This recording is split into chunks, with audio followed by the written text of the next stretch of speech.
আল্লাহ তুমি ছাড়া এই জগতে কেউ আমাদের নাই, মাওলা কেউ আমাদের নাই। তাই মনের যত দুঃখ কষ্ট সব তোমায় জানাই মাওলা, মনের যত দুঃখ কষ্ট সব তোমায় জানাই। আল্লাহ তুমি ছাড়া এই জগতে কেউ আমাদের নাই, মাওলা কেউ আমাদের নাই।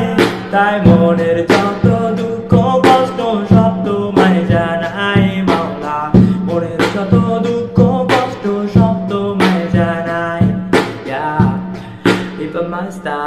এই জগৎ জুড়ে চলছে দেখো চারিদিকে অবিচার, অসহায়দের প্রতি আস্ত জালিমদের অত্যাচার, চারিদিকে হানাহানি অসহায়দের কান্না। এই কান্না কবে থামবে কেউ বলতে পারে না। ধর্ম নিয়ে বাড়াবাড়ি সব ধর্মে নিষিদ্ধ, ধর্মীয় পৃথিবী